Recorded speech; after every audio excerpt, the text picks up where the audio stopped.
Everyone's so today. Sometimes I feel Sandra right now.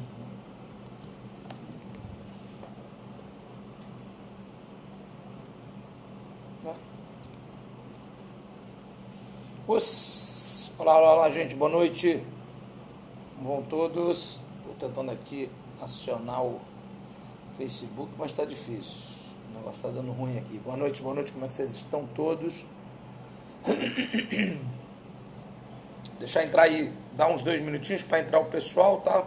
E a gente começar. Enquanto isso, vamos aí vendo o pessoal. Fala, Eduardo, tudo bem? Jonas, Vives Vargas, boa noite, tudo bem? Firmino, grande Firmino já esteve presente na última reunião, na outra live, está aí de volta. Muito bom. Grande Paulo Novaes, sempre na área, meu parceiro. Boa noite a todos. Bom, já estamos com 15 pessoas, quase 13. Vamos começar então. Deixa eu só acionar o Facebook aqui, que tem muita gente do Facebook também que me pediu também, tá, gente? Só um minuto. Eu não sei porque o pessoal ainda não usa o Instagram, mas tem muita gente que não usa o Instagram. Engraçado, especialmente na Europa. O pessoal da Europa é o que menos usa o Instagram. Eles não usam o Instagram. Não sei por quê, eu não sei dizer. Eles usam muito pouco. Pra vocês terem ideia, lá em Portugal, eu que iniciei muitas pessoas aí no uso do Instagram. Então vamos lá. Como eu não vou fazer nenhuma pergunta, eu não vou... Vamos lá, gente. Então, vamos começar a falar. O assunto de hoje é o mesmo que foi do começo da semana, que é o controle de distância. Muita gente me pediu, pô, mestre, faz de novo, porque eu realmente não consegui salvar a live da segunda-feira. Deu alguma coisa no telefone, na hora de salvar ele travou, aí eu fiquei ali esperando, acabei apertando um botão que não devia e perdi a live, não consegui salvar ela. Então, eu vou fazer uma segunda edição, então, dessa live, que é um assunto realmente muito rico, é um assunto muito importante e muito pouco divulgado, muito pouco trabalhado, né? Eu acredito que a maioria dos professores que eu conheci ao longo da minha carreira como atleta, eles abordavam o assunto do controle de distância com uma visão muito... Deixa eu ver se eu consigo encontrar a palavra certa. Era uma visão muito lúdica, né? Uma visão muito fantasiosa até, né? A questão da percepção, né? Emocional, energética, isso tudo realmente existe, sim, né? Mas ela é secundária, né? No momento em que você precisa primeiro desenvolver o entendimento técnico da coisa, né? A questão da percepção sensorial no que tange a energia, né, do teu adversário é uma coisa muito mais distante, tá? Eu entendo, eu conheço, eu consigo entender isso depois de mais de 30 anos de faixa preta. Não é uma coisa simples de entender. E se eu não tivesse buscado antes o conhecimento técnico do controle da distância, eu jamais sequer ia ter percebido essa questão de energia que realmente ela existe. Inclusive, eu faço um treinamento que vocês podem experimentar, que é muito legal. Você pega uma liga de borracha, né, aqueles elásticos que agora virou moda, todo mundo malhando com eles, e você coloca na tua cintura, veste ele e veste no teu colega que vai fazer esse treino com você. Vocês se afastam para distância de combate e um vai ser um treino combinado, claro. Um vai atacar. Só que tem que fazer a manutenção da distância. No momento em que ele vai atacar, há uma queda de tensão, ele afrouxa o corpo para acelerar. E o elástico, ele te passa isso na hora, né? Você sente o elástico afrouxar, é a hora de você bater no DI. Né? Esse trabalho, ele é relativo ao que acontece em termos energéticos. Toda vez que você está fazendo o controle da distância, você emana uma energia. Na hora que você resolve tomar a ação, né, você resolve começar o movimento, esse campo energético ele muda. E se você estiver bem atento, você percebe isso, né? A gente tem duas situações, uma chama-se Menome e Kenome, né? Ou Minomi, Kenomi, a pronúncia pouco importa, né? O Kenomi é o olho da mente, né? E o Menomi é o olho do olhar, é o olho técnico. São duas diferenças extremamente sutis, né? Em uma, no Menomi, que é o olhar do olho, né? Você percebe toda e qualquer oscilação na superfície do todo. Eu não sei se vocês conseguem entender o que eu estou querendo dizer.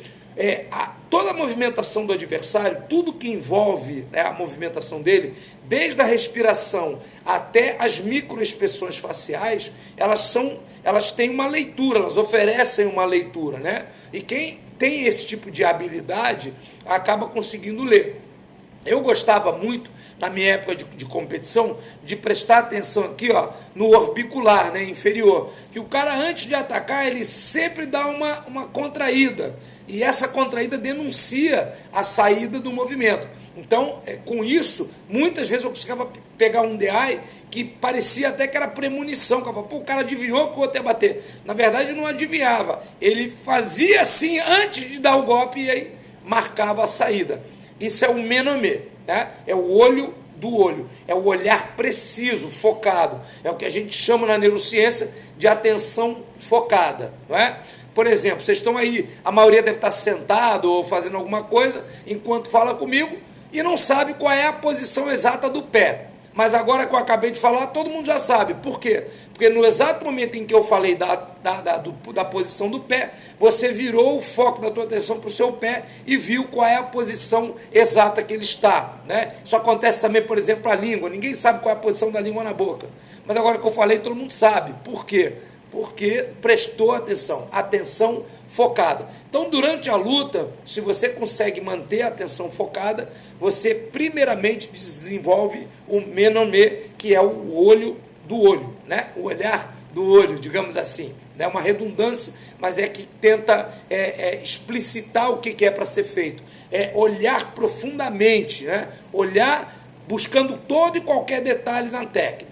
E o Kenome, ele já é o olhar da mente. Aí já tem muito mais a ver com a percepção do que está acontecendo como um todo, inclusive emocionalmente por parte do teu atleta, se ele está ansioso, se ele está tranquilo, né? E você consegue perceber isso com o tempo, com a prática, com a experiência.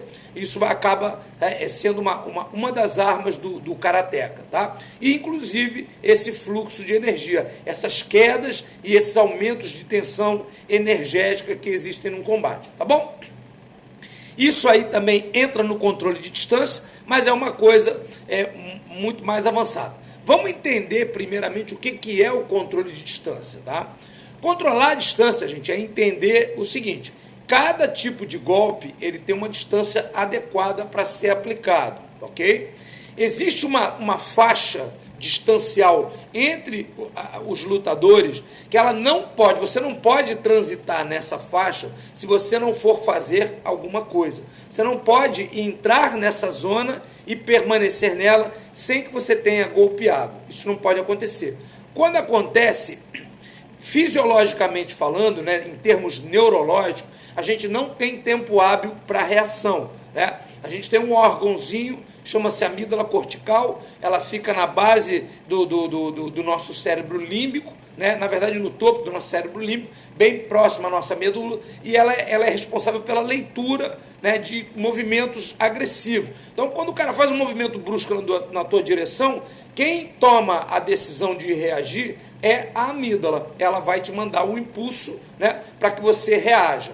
Essa reação ela é proporcional, diretamente proporcional ao seu nível de treinamento. Se você é um cara extremamente treinado e o cara ameaçou você, você bate primeiro. O cara não consegue nem se mexer. Tá? Se você está um pouco menos treinado, você consegue defender e contra-atacar, né? Ou esquivar e contra-atacar. Se você é um cara menos treinado, você consegue só se defender. Né?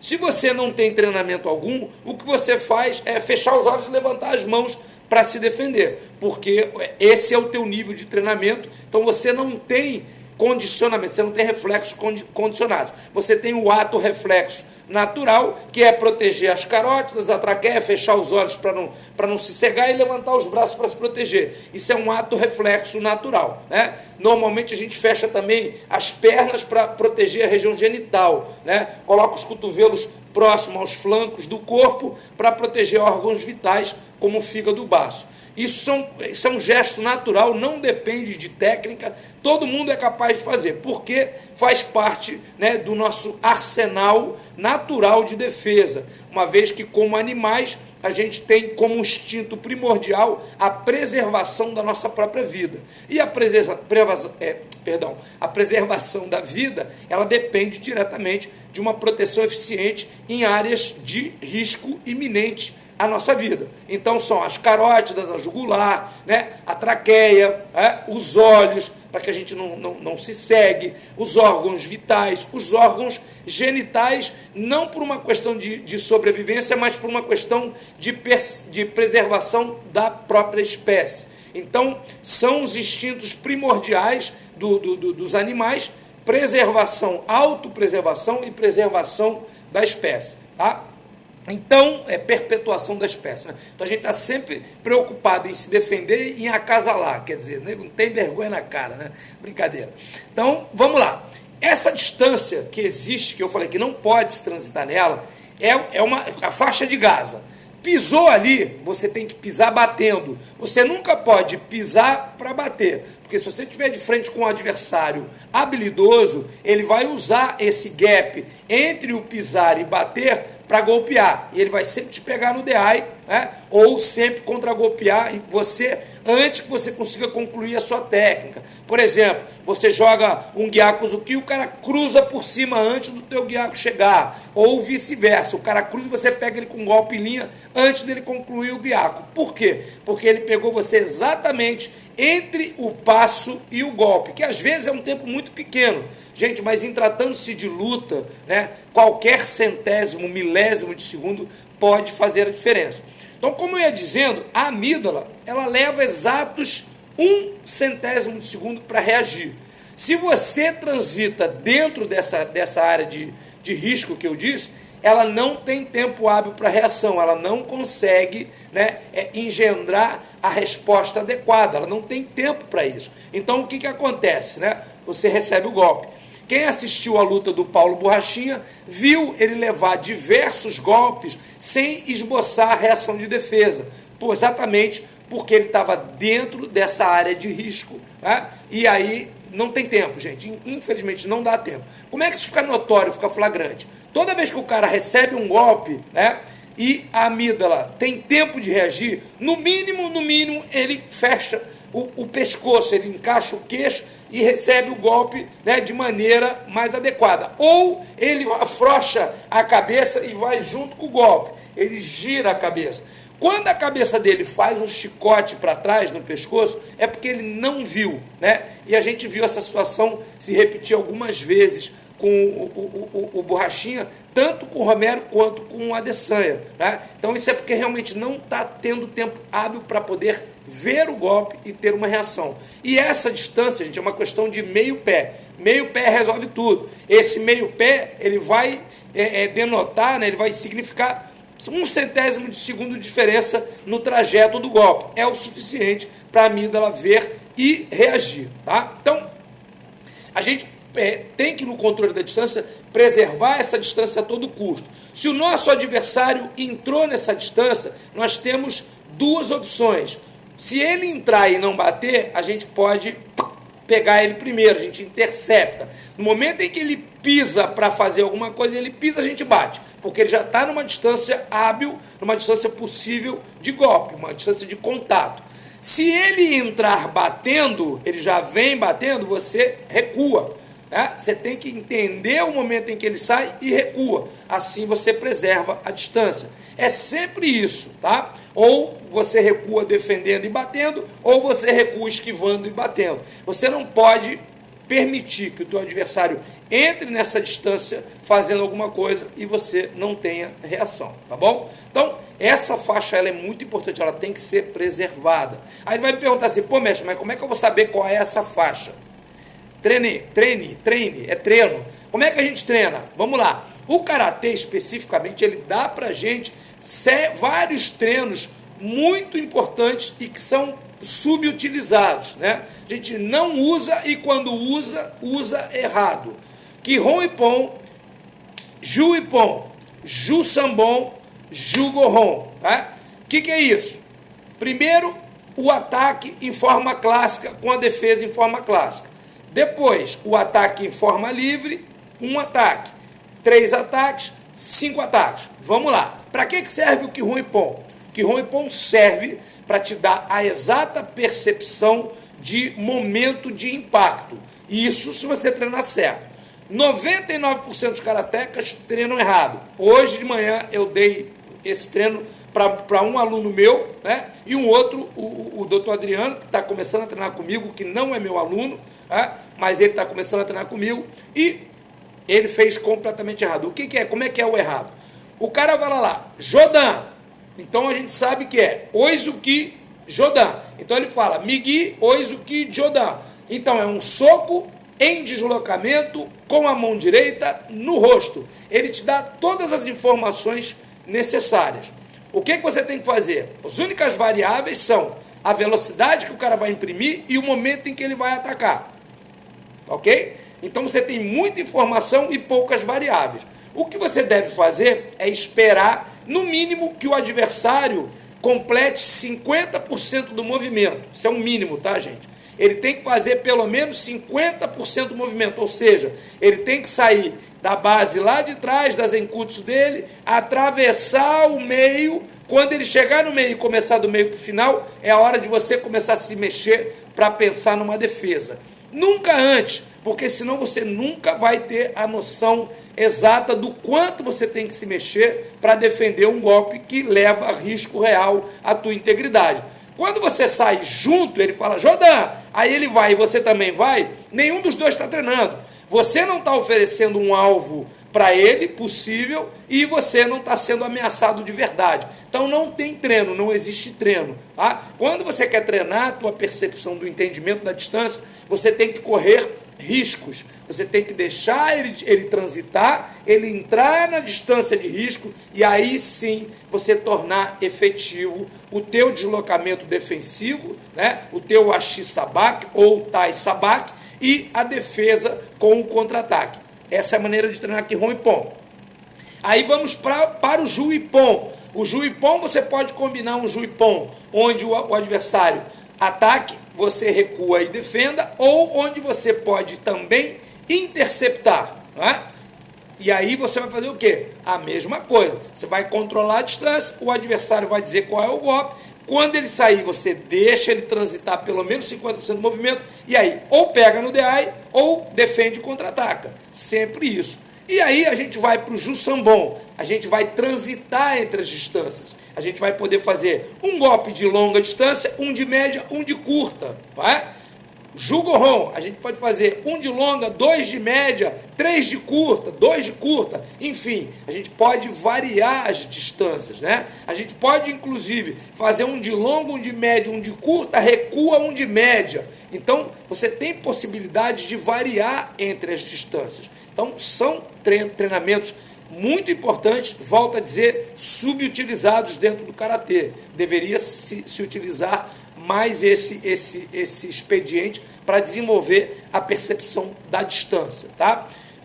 O pessoal que compete, né, acaba trabalhando bastante a distância. O problema é que, como a competição ela não prima, né, pelo golpe forte, potente, um golpe que tem eficácia mecânica no objetivo de causar dano, os atletas acabam trabalhando em uma distância onde o toque é o necessário. E isso é uma distância diferente do golpe real. Então, ao mesmo tempo que a competição ela exacerba um pouco o entendimento da distância, ela acaba te dando uma percepção um pouco errada da distância. Você acaba ficando com um golpe, às vezes, não tão eficiente assim. Então, o ideal é que a gente trabalhe tanto para a competição quanto para a defesa pessoal, sempre com um golpe cheio, aquele golpe que é capaz de levar um certo dano ao adversário, para que a gente tenha, né, uma ferramenta de defesa pessoal eficiente, tá bom? Outra coisa extremamente importante, gente. Assim que eu acabar, a gente começa com as perguntas, tá bom? Outras coisas extremamente importantes para a gente entender, né, no controle da distância é o Ashisabaque. Ashisabaque, para quem não sabe, é o nosso, né, do karateka, o footwork, né? A movimentação de pés, o jogo de pernas, né? Que é a maneira de caminhar. Yoriashi, Tsuriashi, Tsunagiashi, essas maneiras de se caminhar são o nosso footwork e não muda, é igual do boxe, é igual do Muay Thai, é igual do Savate, enfim, tem as particularidades, as peculiaridades devido ao posicionamento do karateka, que é com as posturas mais alongadas, mas a maneira de deslocar é igual. O Yoriashi, quando eu estou com a perna esquerda na frente, se eu for para frente, perna esquerda começa, a direita acompanha. Se eu for para a esquerda, perna esquerda começa, a direita acompanha. Se eu for para a direita, direita começa, a esquerda acompanha. Se eu for para trás, a de trás começa e a da frente acompanha. Esse é o deslocamento clássico, Yoriashi. Tsunagiashi, tesoura, né? Tsuri ou Tsugi.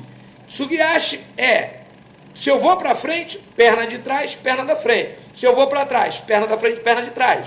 Se eu vou para a esquerda, perna direita, perna esquerda. Mas nunca cruzando, tá? Kakedate, Kozadate são bases, são posturas, na verdade, não são bases, que aí já é um entendimento particular, elas sugerem entradas de queda. A gente sabe, quem entende de Nagewasa sabe que a maioria das entradas de queda, especialmente de Koshiwasa, a gente cruza a perna de diversas maneiras para quedar o adversário.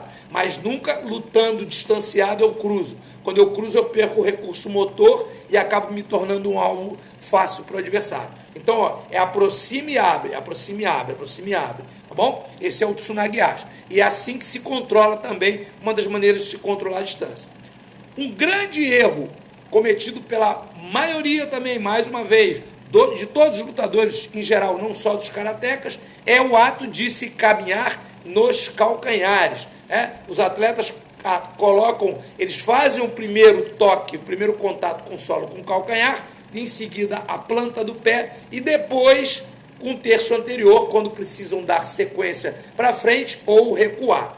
Quando você pode andar com o calcanhar? Pode. Tá? A marcha do ser humano é feita com o calcanhar. A gente apoia, faz o movimento de compressão e ganha impulso. Ok. Você só pode fazer isso fora da faixa de Gaza, fora daquela distância que eu disse ali, que é porrada, tiro e bomba. Está dentro daquela distância, só pode andar na ponta do pé. Você não pode andar de outra maneira. Não pode andar chapando a sola do pé e não pode andar com o calcanhar. Só pode andar no terço anterior do pé, uma vez que você esteja dentro de uma distância hábil para golpes, né? Uma distância efetiva de golpe. Seja ela longa, média ou curta, só pode caminhar na ponta do pé, no terço anterior. Se você caminha diferente disso, você se torna um alvo fácil. Por quê? Vamos entender mecanicamente falando o que acontece. Para que você tenha capacidade reativa, né, você precisa estar com um terço do pé apoiado no chão. Assim você arranca e assim você recua. Se você apoia o calcanhar, né, você tem que colocar a sola do pé no chão, apoiar para poder recuar. Esse movimento leva em torno de 1/100 a 2 de segundo, que é mais do que o tempo necessário para você levar um soco no meio da sua boca, se você andar assim. Por isso que a gente viu também o Borrachinha levando tanto golpe sem resposta. Porque além de caminhar dentro da distância, ele caminha nos calcanhares e na planta dos pés a maioria do tempo, tá bom? Então isso é um defeito muito grave que não é difícil de corrigir. Tá? É uma coisa que precisa de, como tudo na vida, precisa de consistência e recorrência. Você tem que fazer a coisa diariamente, até que o teu entenda, até que você crie, né, o que a gente chama de mapa neuronal. O teu cérebro entende que para você lutar, para você caminhar, você vai ter que usar o pé nessa posição. E aí você começa a fazer isso automaticamente, você não precisa mais pensar nos detalhes, né? Uma vez que isso esteja entendido e automatizado pelo teu cérebro, ele joga essa informação exatamente para aquilo que eu falei para vocês, lá para o cérebro límbico, que é a camada inferior do nosso cérebro, ali o cérebro reptiliano, onde tem a amígdala cortical e etc e tal, e aí essa informação, né, esse entendimento de que deve se caminhar na ponta do pé, ele se torna um ato reflexo. Aquilo que a gente fala, os atletas têm os reflexos condicionados. É exatamente isso. Você condiciona o teu arsenal motor para que ele tenha respostas medulares, né, mais rápidas e mais prontamente efetivas, porque você não precisa pensar. E é assim que se automatiza. Então, o caminhar na ponta do pé, ele tem que ser sistematicamente treinado, diariamente treinado e repetido, para que você possa usar dele de maneira automática, tá bom? Então, essas são esses detalhes que eu falei agora são determinantes para que você consiga controlar a distância durante um combate. Se você tiver esse entendimento, aí o resto fica fácil. Aí existem inúmeros exercícios que vocês podem fazer para trabalhar o controle de distância, tá? Quem está fazendo o curso lá, os 10 passos que levaram o Lyoto Machida, já deve ter tido acesso, né? Porque o acesso é liberado. Eu sugeri que fizessem somente 2 aulas por semana.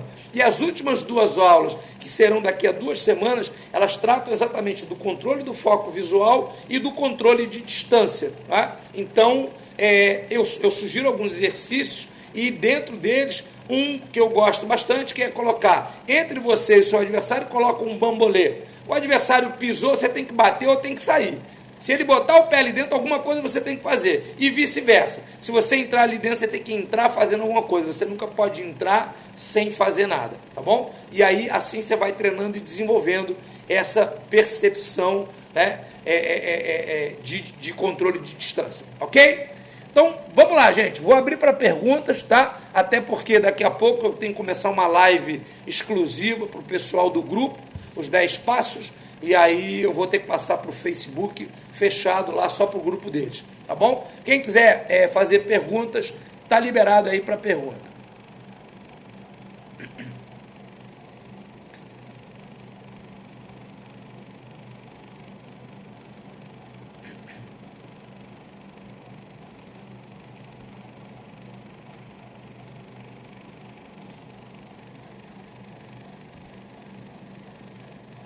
Isso é chamado DEAI, Vinícius Rangel. Isso o que, meu filho? Já falamos sobre DEAI, já. Você chegou atrasado e quer pegar o bonde e andar na janela, meu filho. Vamos lá.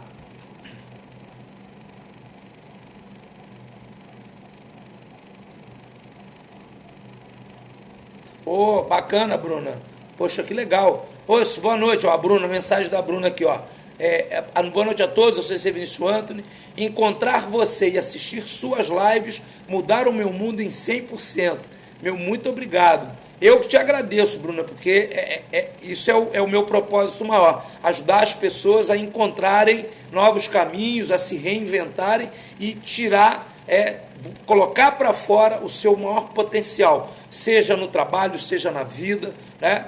Encontrar o que há de bom dentro de vocês, de cada um de vocês, que eu tenho certeza, eu tenho a convicção plena que todos nós temos talentos, temos dons que nos foram entregues ou por Deus ou pela natureza, de acordo com a sua crença, né? Mas que nós temos esses talentos e cabe a nós a responsabilidade de descobrir quais talentos são esses, de desenvolvê-los e depois retribuir o universo, retribuir ao mundo, às pessoas, devolvendo esse talento em forma de expressão através do teu trabalho, fazendo o teu trabalho da melhor maneira possível, né? Levando a sua solidariedade, o seu amor, o seu entendimento da melhor maneira possível para as pessoas também.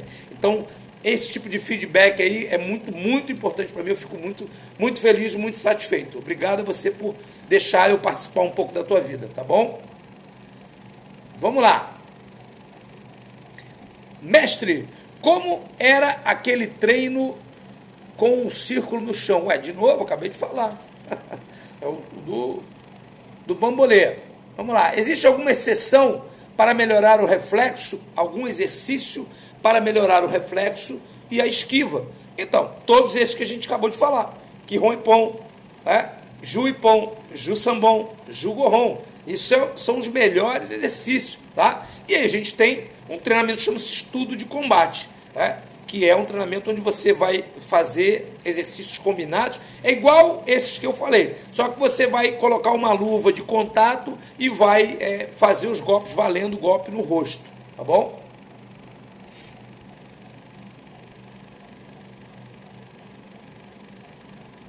Não, Fernando, o Fernando Freitas diz assim, eu tenho a impressão de que no Karatê Kyokushin não há um trabalho tão desenvolvido de footwork. Na verdade, não há um tipo diferente, né? Porque eles transitam a maior parte do tempo na curta distância. Mas tem sim, só que ele pra gente é estranho, né? A gente não entende muito bem. Quando eu digo a gente, eu digo todo mundo, eu entendo porque eu estudei bastante Kyokushin, né?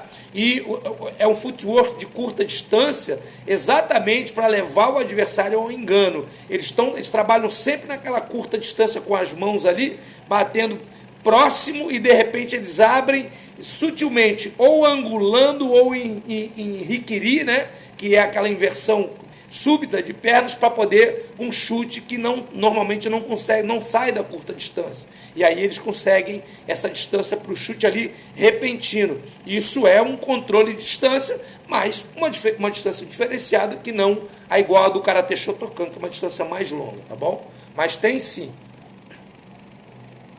O Vinícius chegou atrasado mesmo. Eu sei que você chegou atrasado.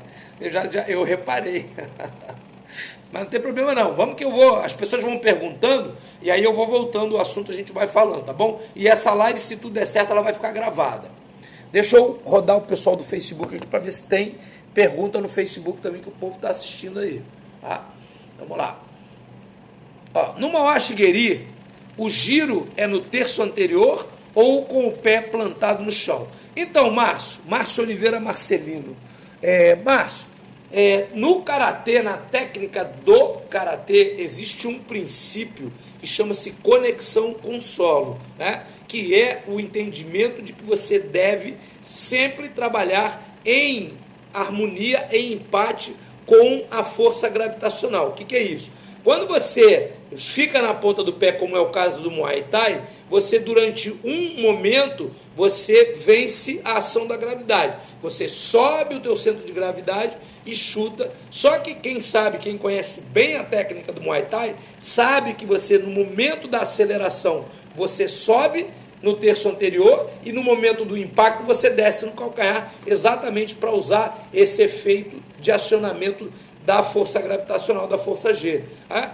É uma técnica, a técnica do Muay Thai. No Karatê, a gente trabalha com um empate, né? Eu vou sair com a minha perna de apoio flexionada, né? Acionado o tornozelo, joelho e coxo femoral, vou fazer a rotação do meu pé de apoio somente após o meu pé passar da linha mediana do corpo e nunca antes, como a maioria faz, pisa aberto e chuta. Não. O pé aponta para o alvo, a perna levanta paralela ao chão, faz a trajetória. Quando ela chega na linha mediana do corpo, todo o bloco, perna, quadril e tronco, viram simultaneamente para desferir o golpe. Essa é a técnica do Karatê. Então não tem ponta de pé para chutar, tá bom? Agora, que muita gente fica na ponta do pé na hora que chuta, fica, porque por inúmeras situações e condições, falta de mobilidade articular, falta de flexibilidade, falta de técnica, chute muito alto, às vezes o cara é alto, você quer chutar a cabeça dele ou quer passar por cima da guarda e acaba levantando um pouco mais o centro de gravidade para conseguir passar por cima. Mas a técnica do Karatê é fidedigna, digamos assim, ela é com a sola do pé para aumentar a área de base, né, e ao mesmo tempo manter a conexão do nosso corpo com o solo, tá bom?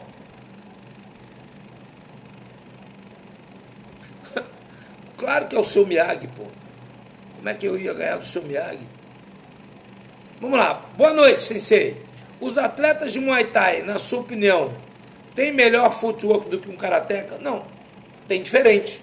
Tem melhor, não tem pior. Não existe isso. Você tem que tirar isso da cabeça. O que é melhor e o que é pior. Né? Pronto. Pro Lyoto, o Muay Thai foi pior. Quando ele treinou Muay Thai, ele só perdeu. Depois, quando ele treinou karatê, ele foi campeão invicto. E aí começou a treinar muito Muay Thai e começou a perder. Começou a se perder no próprio jogo, se perder na caminhada. Vai? Então, para ele não foi bom. Agora, tem inúmeros atletas que só treinam Muay Thai, nem treinam Karatê. Para eles é bom. A Adesanya é um deles. É lutador de Muay Thai. E o footwork dele é ótimo. Só que é dele, é do Muay Thai, é diferente. O do Karatê é outro. Stephen Thompson tem um footwork sensacional. Tá? Era uma luta até que eu gostaria de ver, o Adesanya contra o Stephen Thompson, né? Porque são footworks diferentes, são trabalhos fantásticos dos dois atletas. Conor McGregor tem outro footwork completamente diferente, muito mais puxado para o karatê. E não tem essa de que é melhor, que é pior, que é mais adaptável. Melhor para quem? Essa que é a pergunta. Tá? Quem controla a movimentação, controla a distância. Quem controla a distância, controla a luta. Correto, sensei? Não. Quem controla a movimentação, depende, né? Existem dois controles diversos. Um chama-se controle posicional, que tem muito mais a ver com a tua movimentação corporal, e o outro é o controle de distância. Se você se movimenta bem, mas se movimenta na distância errada, você não está controlando a distância. Você está controlando a movimentação. Eu me movimento bem, eu esquivo bem, eu pendulo bem, mas estou dentro da distância. Eu estou na distância errada, talvez eu não esteja controlando bem. E fico sujeito a ser golpeado a qualquer momento. Tá? Então, agora, são duas análises diferentes. Uma posicional e outra de distância. Tá bom?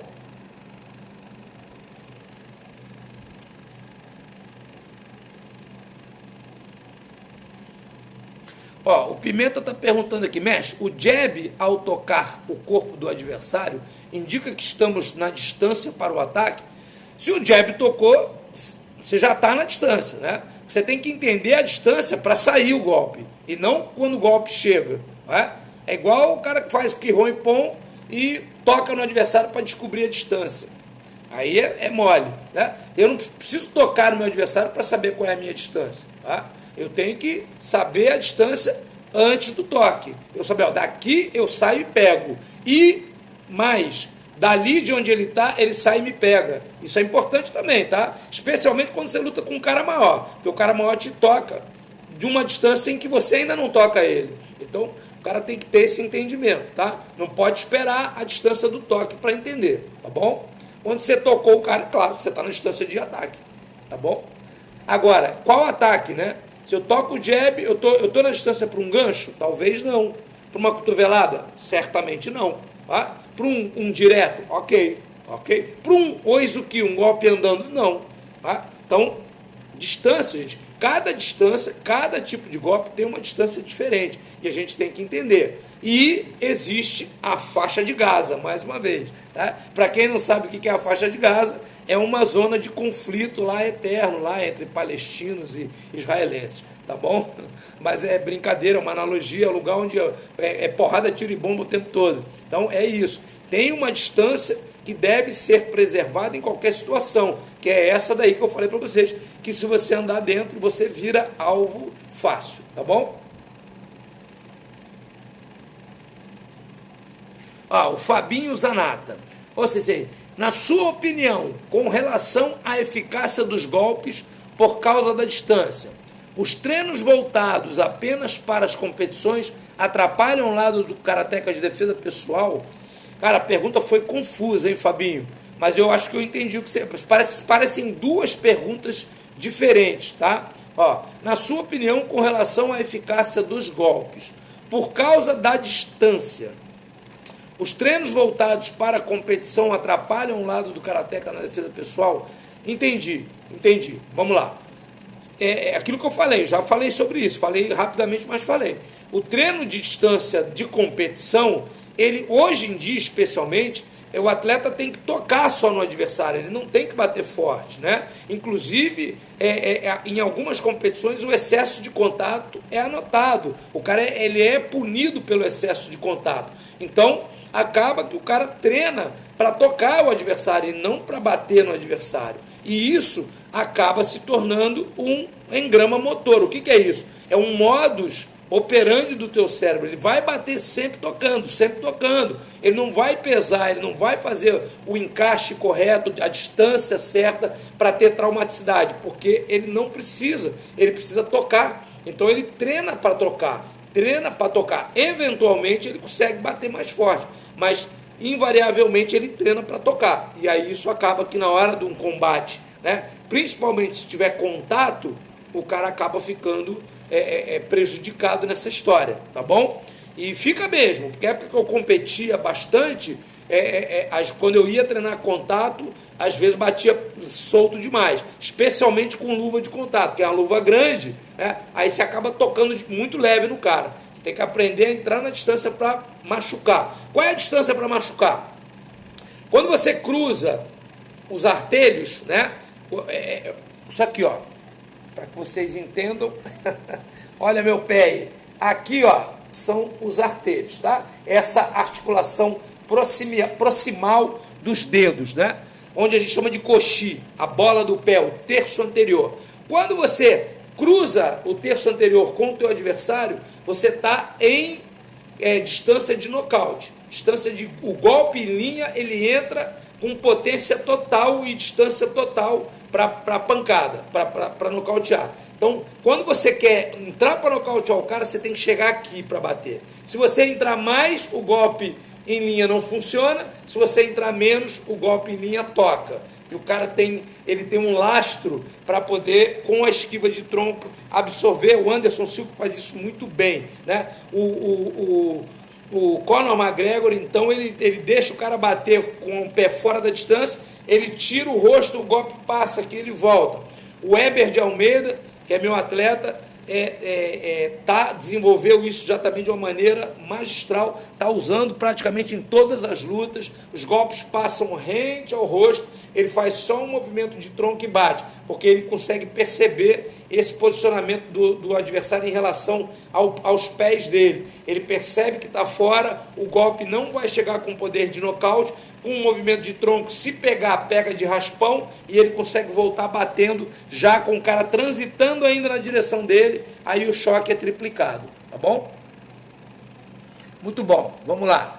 Ulisses, ô Sensei, o que você entende por Kime? Nada a ver com o assunto de hoje, né? Por exemplo, supostamente para o Masato Soyama, é toda a técnica que tem resultado. Bom, cara, não tem muito sentido falar numa live de distância, de controle de distância, falar sobre Kime. Então você entra no IGTV, que tem lá um vídeo meu só falando sobre Kime. Tem lá 20, 25 minutos explicando a técnica do Kime, como é que ela funciona, como é que ela deve ser usada. E qual o momento para ser usado o Kime, tá bom? Kime não é para ficar usando toda hora, não. Kime é uma técnica específica, faz parte de um outro grupo de técnica chamado Todomewasa. Kime, literalmente traduzido, significa choque, tá bom? Então, vê lá que tem lá bastante explicação.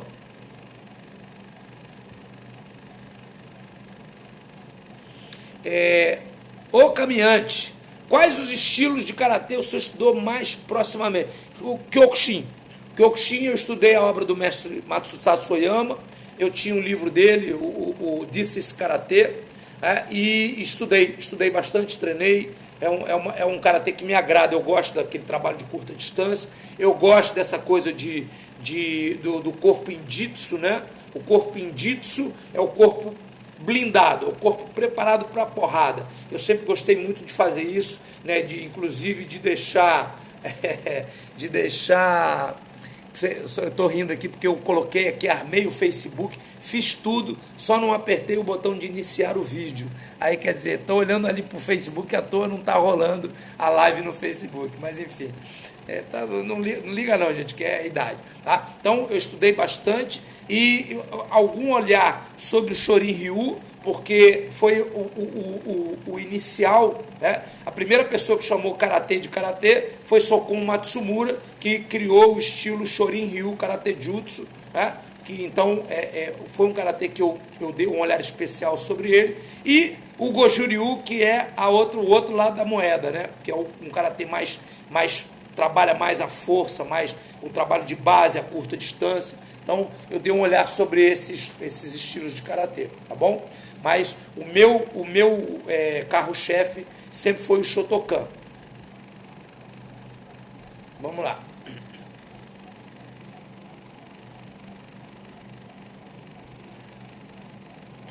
Olha lá, Vinícius Rangel, me inspirei e gostaria que tivesse uma live sobre o Karatê Jutsu. Vamos começar, pode ser sim. Posso fazer, já fiz algumas, mas posso fazer mais. Vamos que vamos. Mestre, o que você acha do estilo do Karatê do Henry Cejudo? Não, nem sei qual é, cara. Não vi ele treinando ainda não.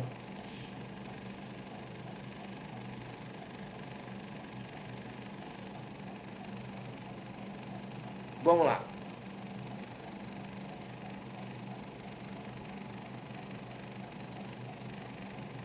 Simão, vamos lá. Mestre, em um combate de rua, que golpes você nunca usa, nunca pode usar, pois pode não sair como desejado? Simão, todo golpe mal treinado pode sair como não desejado, cara. Você pode usar qualquer golpe na rua, qualquer, desde que seja bem treinado, desde que você domine. Né? Aquilo que você sabe pouco é mais perigoso do que aquilo que você não sabe nada. Se você não sabe dar um shirogeri, você não vai fazer. Mas se você treina pouco e acha que sabe, você vai se arriscar. E aí você acaba fazendo meleca, né? Para não dizer outra coisa. Então, é exatamente esse raciocínio que você tem que ter. Aquilo que você sabe pouco é mais perigoso do que aquilo que você não sabe nada. Então, se você domina, pode fazer o que você quiser. Se você não domina, meu camarada, não faz. Não sabe lutar no chão? Não pode lutar no chão. Tá? Não sabe derrubar? Não pode tentar dar queda. Tá? Tem que fazer o que você sabe fazer. E, de preferência, o que você faz melhor. Tá bom? Simples assim.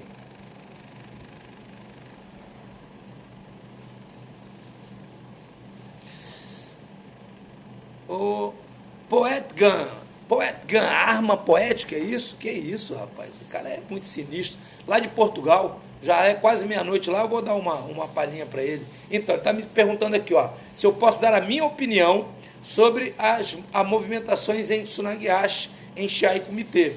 Eu gosto pra caramba. Tsunagiashi é um dos deslocamentos mais eficientes que tem. Tá? Eu sempre usei bastante o Tsunagiashi, tanto defensivamente quanto ofensivamente. Tá? E, inclusive para cortar ângulo, para angular e deixar o adversário perdido, porque normalmente o karateca vai em linha, volta em linha, vai em linha, volta em linha. Quando você desloca cortando o ângulo, o cara fica perdido. E o Tsunagiashi é ótimo para cortar ângulos. Quem usava muito o Tsunagiashi, né, e as pessoas pouco reparavam, é o Mike Tyson. Mike Tyson, ele caminhava em tesoura bastante, tá bom? Quem quiser dar uma olhada, tiver curiosidade, dá uma olhada depois lá que você vê ele andando em Tsunagiashi. Vamos lá.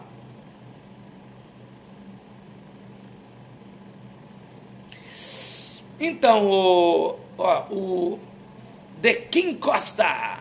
Caraca, os caras têm um nome criativo, rapaz. The King Costa, muito bom.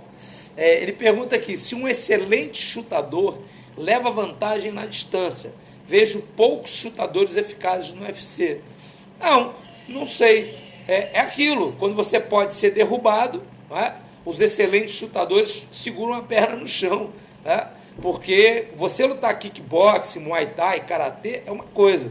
Você lutar MMA, a história é outra, gente. Tá? O MMA ele permite, né, vários ambientes para a luta. Né? Então, chutar excessivamente no MMA pode ser perigoso também. A não ser que seja um trabalho muito bem feito, como foi feito pelo Adesanya, num adversário que caminhe dentro da distância, né? Aí fica mais fácil de fazer. Nós temos o Edson Barbosa, que também chuta extremamente bem. Né? Temos vários atletas, o Stephen Thompson chuta muito bem. Né? Claro, o cara que chuta, ele tem sempre uma vantagem, porque ele trabalha muito mais facilmente da longa. Você atacar o cara da longa distância com socos, é muito mais difícil, né? É bem pouco provável, inclusive. Né? Agora, com chute, você consegue ficar numa distância confortável e atacar. E só com os braços, não. Então, realmente, o cara que chuta bem, ele tem uma vantagem nesse sentido. Normalmente, o cara que chuta bem, ele não é bom em controlar a curta distância. E aí, se o outro cidadão lá que está lutando com ele tiver feito o dever de casa, vai saber que o trabalho vai ser encurtar o tempo todo para poder meter a mão no sujeito lá e não deixar ele levantar a perna. Tá? Então, isso tudo tem que ser observado, tá bom? Tudo depende dos dependes. Vamos lá.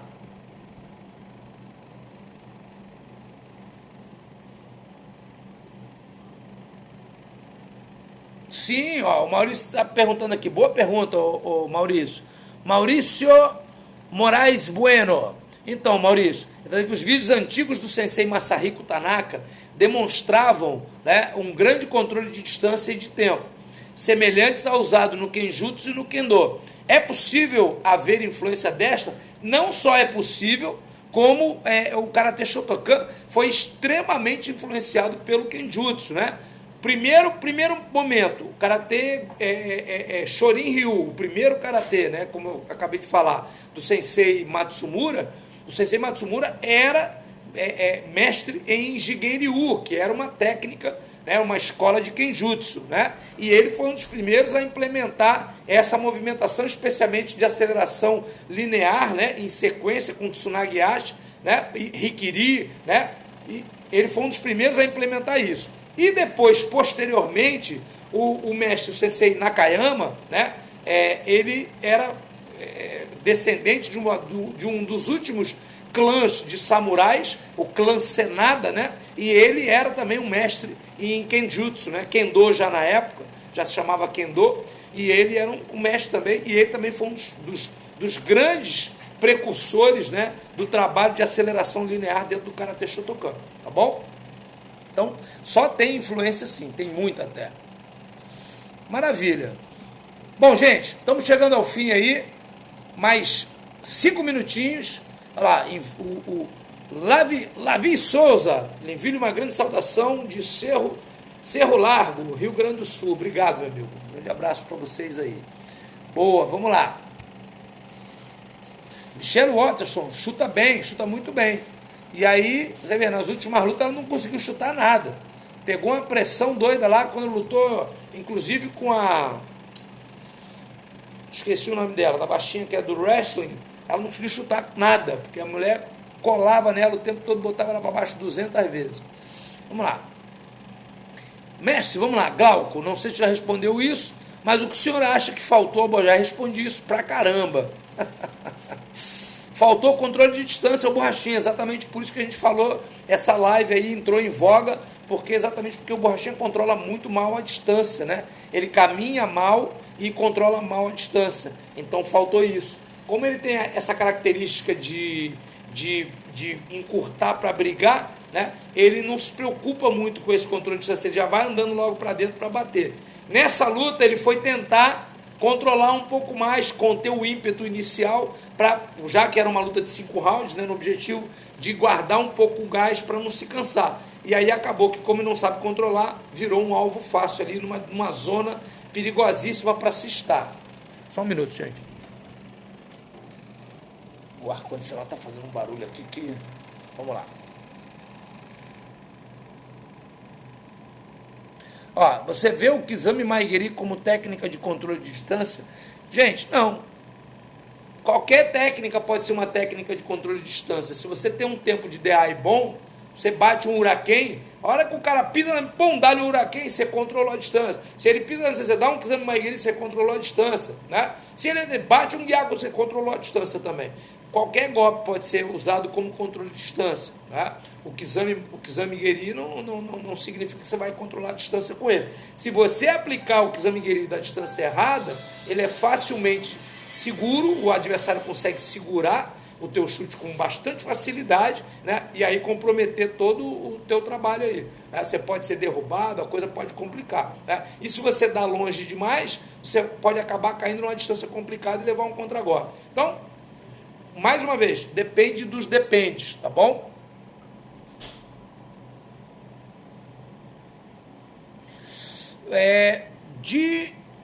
Desculpa, difícil o nome, compridão assim. Jonathan Diego Almeida. Vamos lá. Dá para aprender karatê à distância online? Cara, dá. É claro que o ideal é sempre você ter o momento presencial, mas dá sim, porque, olha só, gente, depende muito mais de você do que do professor propriamente dito. Porque se o professor é bom passar a informação correta para você, você vai desenvolver ela. Mas quem tem que assumir a rédea do processo evolutivo é a pessoa. Ela não pode achar que o professor vai resolver alguma coisa. Se o professor for ruim, ele é ruim presencial, ele é ruim online. Se ele for bom, ele é bom presencial, ele é bom online. Tá? Claro que todo o trabalho de luta, especialmente, ela vai depender de um parceiro de treino. Né? Quando você quiser treinar à distância, você pode treinar muita coisa de distância no saco e no bob, mas quando você precisar de um adversário que efetivamente vai se mexer e te atacar, você não vai ter. Né? Mas, sim, é possível sim aprender. Tá? Agora, e mais uma vez, depende. Qual é o objetivo? Né? Eu quero me tornar um lutador de competição. Não dá. Eu quero sair na rua e me defender. Não dá. Não, eu quero aprender a técnica, eu quero aprender os movimentos, eu quero aprender a filosofia. Dá, 100%, tá bom? Eu, inclusive, tenho turmas online, né? Eu tenho o que eu chamo de AKJ Masterclass, são 3 turmas, uma internacional, 2 nacionais, onde eu dou aulas online e o pessoal vem evoluindo muito, mas a grande maioria já são karatecas, pessoas que já treinavam, né? E agora estão se aprimorando com essas aulas online, tá bom? Então, vamos lá. O controle da distância também é dado pelo ritmo de luta que a gente impõe? Não. Controle da distância é dado pelo entendimento de onde começa e termina a sua efetividade mecânica.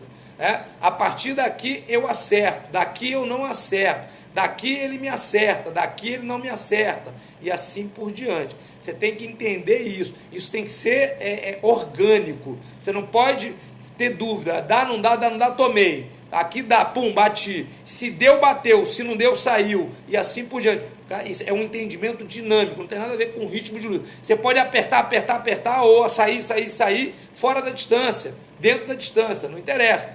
Tá aí mais uma vez o caso do Borrachinha. Borrachinha aperta, impõe um ritmo alucinado, mas não sabe controlar a distância.